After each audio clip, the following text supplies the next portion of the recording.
Saludamos y le damos la bienvenida en este espacio a nuestro invitado del día de hoy. Se trata de Rubén Darío Rojas, quien es comunicador gastronómico y además profesor de Historia de la Cocina en la Academia de Gastronomía UCAP Plazas y nos acompaña a esta hora en vivo y en directo. Rubén Darío Rojas, bienvenido, buenos días.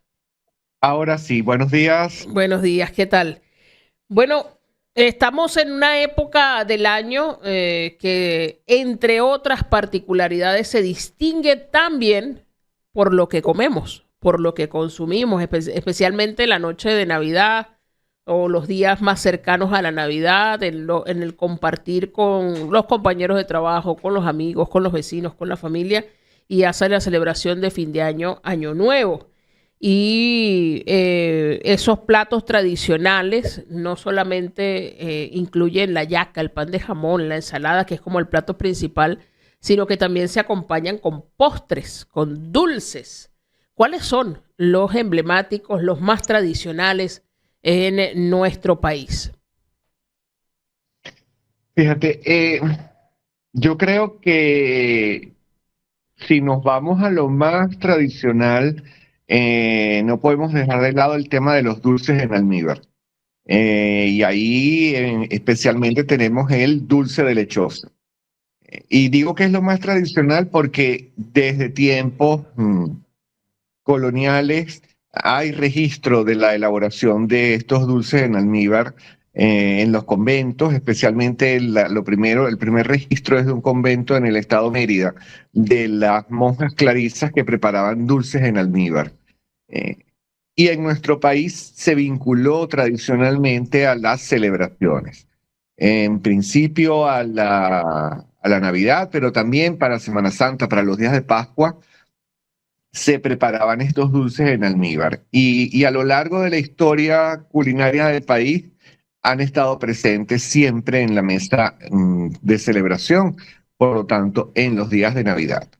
Eh, los dulces en almíbar tienen, como siempre digo yo, primos que llegaron un poco más tarde, pero que no quiere decir por eso que no sean parte ya de nuestra idiosincrasia y de nuestra mesa navideña, como es el caso de la torta negra o los turrones y más recientemente por ejemplo, el panetón que llegó y se enraizó en los años 50 del siglo pasado, pero que ya está en la mesa navideña de todo el que puede y quiere disfrutarlos.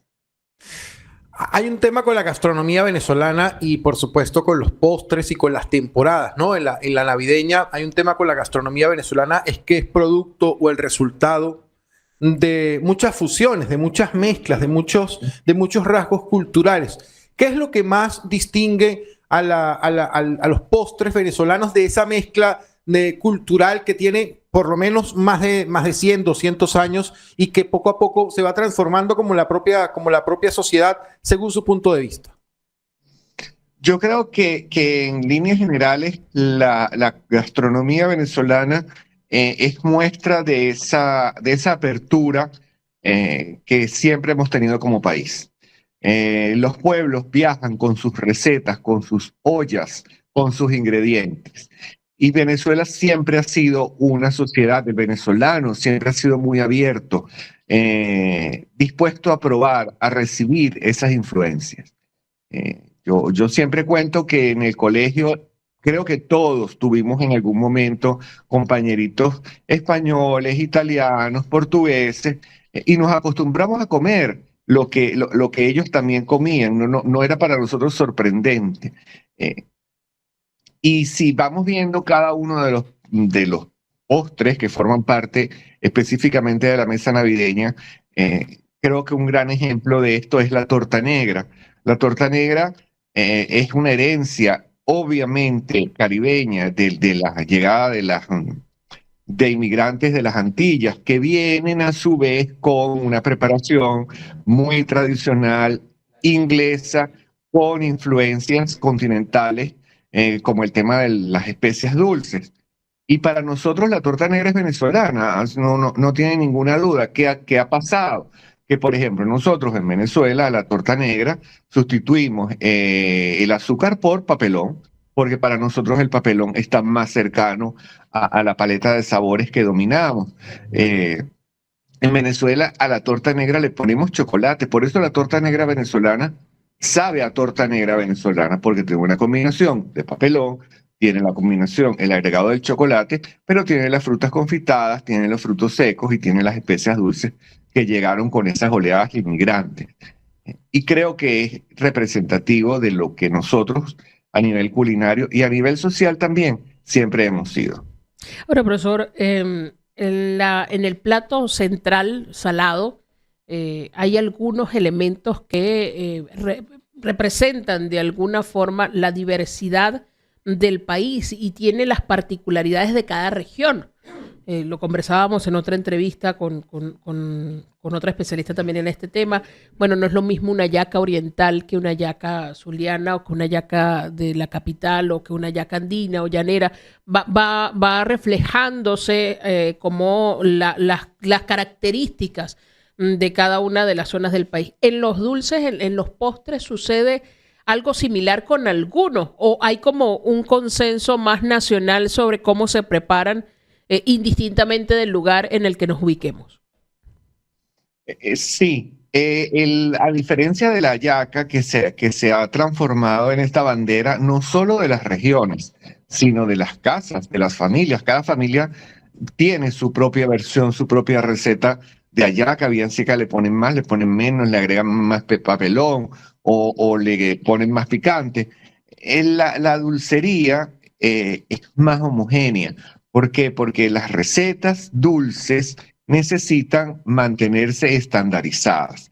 Es decir, el azúcar que añade estructura, tú no la puedes variar. Yo siempre digo, los reposteros, los pasteleros son científicos exactos. Tú no puedes variar las proporciones de los ingredientes porque el resultado no va a ser el que tú esperabas. ¿Qué puede cambiar en algunas preparaciones? Bueno, que tengan nueces o no tengan nueces en el caso de una torta negra. Y en el caso de la dulcería puede ser cómo haces el corte de la fruta, de la lechosa. Hay quien le gustan los trozos más grandes o los trozos más pequeños o prácticamente unas cintas que hasta se enrollan cuando se cocinan, pero básicamente es mucho más homogénea la cocina dulce que la cocina salada, al menos en la mesa navideña venezolana. En el caso de Venezuela, yo que soy de Puerto Ayacucho, tengo una relación muy directa con las frutas tropicales. Y en los últimos años he visto cómo se ha ido expandiendo por el mundo el tema que la gente le llama el azaí, que es la palabra más en portugués, pero en Puerto Ayacucho lo conocemos de toda la vida como manaca y está presente en todo. Y también de una fruta que conocemos como el copoazú, que también está invadiendo los mercados en el mundo y que son frutas de la Amazonía, frutos tropicales. Creo que ese descubrimiento que el mundo va haciendo también de las frutas tropicales le da un acento más a la preparación de postres y al aprovechamiento de algunos sabores. Me llamaba la atención esto que usted decía, la paleta de sabores de la gastronomía venezolana, que no sé si incluso dentro de Venezuela mucha gente lo tiene en el registro de las papilas gustativas y en el mundo ya se empieza a conocer. La distinción de las frutas tropicales de Venezuela con el resto, ¿esto cómo nos pone en el mundo de los postres, de lo exótico de los postres? Fíjate, lamentablemente nosotros nos montamos tarde en el autobús de la despensa de la Amazonía, mientras que países hermanos como Perú, Colombia, tienen desarrollada una culinaria en la que se aprovechan mucho más estos frutos, como han hablado ustedes del copoazú o la manaca. Nosotros recién hace 10 años lo empezamos a descubrir fuera de los estados que forman parte de la Amazonía, como bien decías tú.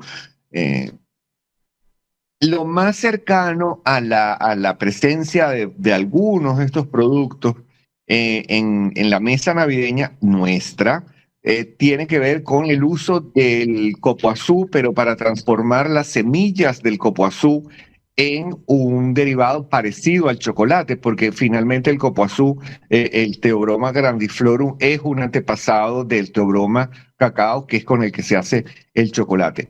Pero todavía falta mucho por recorrer. No tenemos además una estructura de precios, de producción que permita con facilidad traer a Caracas, por ejemplo, estos productos. A diferencia, como les decía, de países hermanos, como por ejemplo en Perú, es impresionante el uso que se hace en la alta cocina y la variedad de productos que incluso hay en supermercados elaborados a partir de frutos como el copoazú o la manaca. Pero todavía estamos empujando, porque llegamos, como les decía, llegamos tarde a ese autobús. La descubrimos, la redescubrimos tarde. Sí. Además de los postres, hay otros elementos que no sé dónde entra la distinción, porque generalmente lo encontramos con los licores más bien, pero hay quienes lo trabajan como parte de lo dulce que se pone en la mesa, que aparece el ponche de crema, que aunque hay una preparación y una oferta industrializada, pues aquí también entra mucho la receta de la abuela que se hereda, que se pasa de familia en familia. ¿Cómo va siendo el acompañamiento entre preparación y esos elementos culturales de cada casa en nuestro país, especialmente en esta época con estos elementos? También hay, y fíjense, es interesante, hay versiones regionales y versiones enriquecidas de este ponche, que además no es solo venezolano. Es de esas preparaciones que encontramos también en otros países. Está por ejemplo, el rompope en México o el coquito en Puerto Rico, que si tú revisas, es la preparación básica que incluye yemas de huevo, leche y azúcar, a la que se le añaden otros ingredientes. Y al dar la posibilidad de hacer una preparación a la que se le añaden otros ingredientes, cada ama de casa va haciendo su propia versión. Varía si le agregan canela o le agregan conchitas de naranja o el licor con que se completa. Incluso en la oferta industrial, yo he probado preparaciones, ponches, hechos con auyama. Es decir, a la receta original se le añade auyama sacochada o horneada. Y sigue manteniendo la esencia de nuestro ponche cremoso, que finalmente, como les decía, es una receta básica de crema inglesa a la que se le incorpora alcohol u otros ingredientes. Probé una vez uno con maní. Muelen el maní y el polvo, que queda como una mantequilla, mejor, se mezcla con la base y tienes un ponche de crema de maní. Profesor, Ya les voy a contar algo. Los productores industriales de este producto, valga la redundancia, que tienen la receta familiar secreta de don Heliodoro González, que fue el que lo industrializó, pasaron años invirtiendo y tratando de lograr que el producto no fuera de consumo estacional, es decir, lograr que durante todo el año se vendiera el producto, un poco también para aprovechar las instalaciones, porque era una fábrica impresionante la que se había construido para la elaboración del ponche. Y ellos no lo lograron, eso no se logró nunca. O sea, yo siento que ellos ya se dieron cuenta que eso no iba a pasar, que la gente va a seguir relacionando siempre esa bebida con la Navidad. Y la producción aumenta increíblemente el segundo semestre del año, porque en marzo o febrero nadie compra ese producto y nadie lo toma. O sea, es de los productos navideños el que más está vinculado solo a esa época del año para su consumo. Tengo una duda, profe, en cuanto al rol de comunicar y al rol de enseñar la historia de la gastronomía de Venezuela.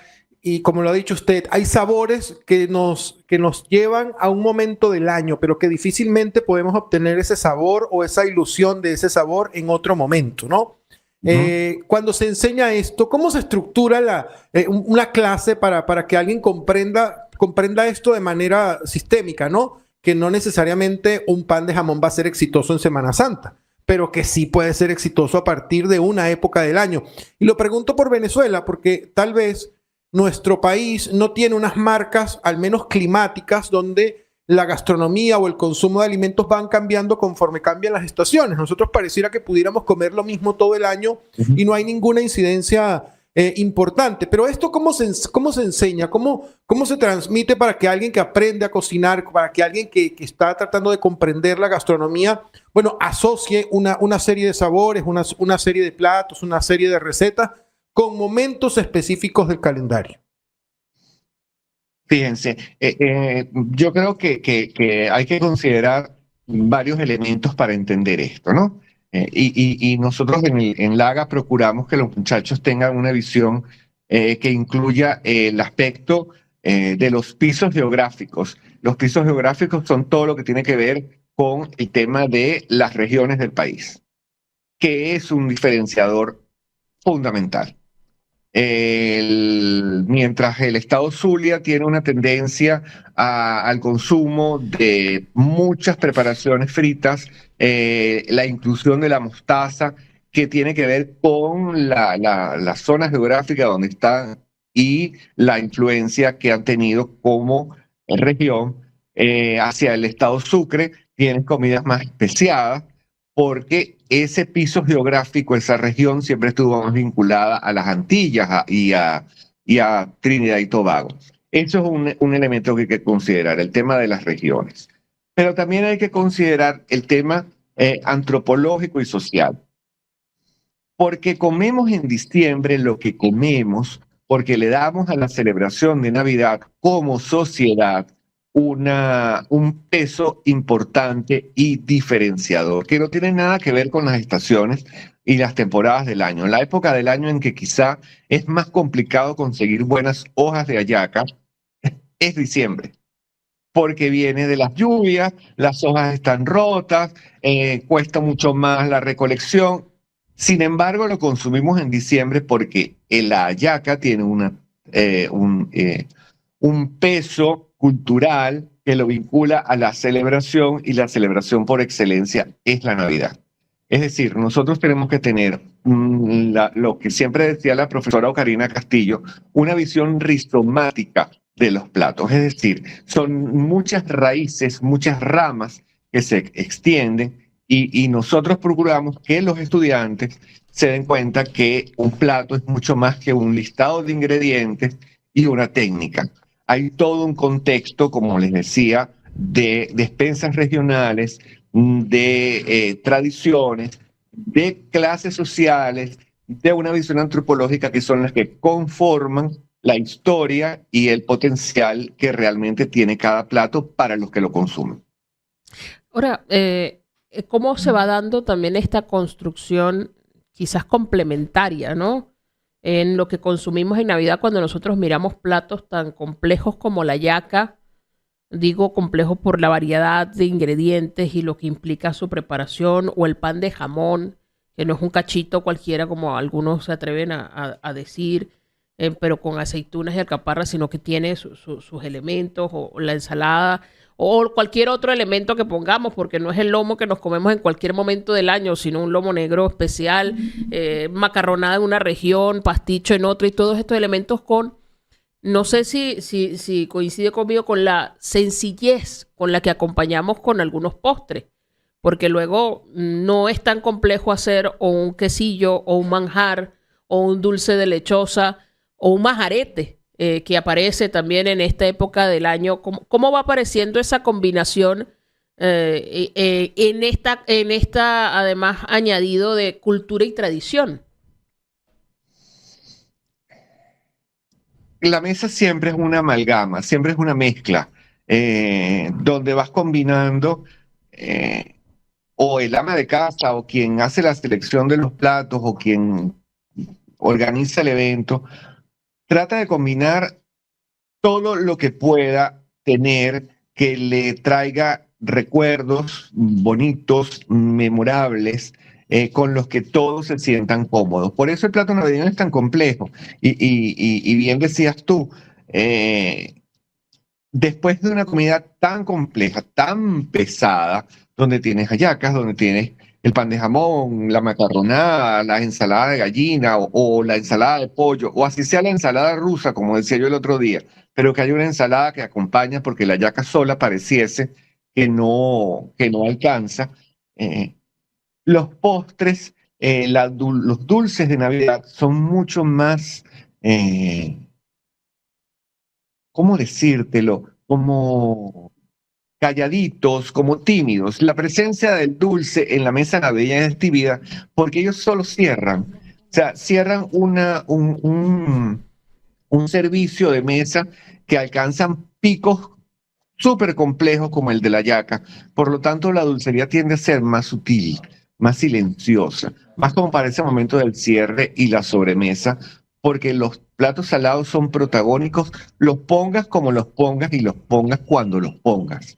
Si no hubiéramos dejado de hacer hallaca todo el año como pasó, porque hasta los primeros años del siglo pasado se podía comer y se comía efectivamente hallaca todo el año. La gente hacía hallacas en julio, en agosto, en septiembre, para Pascua. Tanto es así que hay unas hallacas que no tienen carne, sino caraotas para poderlas comer durante la cuaresma. Si nosotros comiéramos hallaca todo el año, obviamente no tendría el peso simbólico e ideológico que tiene, que hay que esperar hasta diciembre para comerse la hallaca, que es solo un tema de tradición, porque de verdad ustedes pueden el 15 de enero irse al mercado y seguramente van a conseguir todos los productos y están más frescos para hacer sus hallacas. Es todo una construcción ideológica y simbólica alrededor del plato. Algo tan complejo necesita acompañantes que sean como extras en un reparto teatral, donde hacen presencia, pero que no van a brillar nunca como brilla la protagonista, que indudablemente en nuestra cocina es la hallaca. Rubén Darío Rojas, de verdad, muchísimas gracias. Ha sido un gusto poder compartir contigo este rato en este espacio. Gracias por atender los micrófonos y las cámaras de Radio Fe y Alegría. No, ha sido todo un placer y si no nos vemos antes, feliz Navidad y buen provecho. Muchísimas gracias, igual, feliz Navidad y buen provecho. Igual para usted, sí. Ahí escuchábamos y veíamos, es Rubén Darío Rojas, comunicador gastronómico y profesor de Historia de la Cocina en la Academia de Gastronomía UCA Plazas, hoy acompañándonos en este espacio.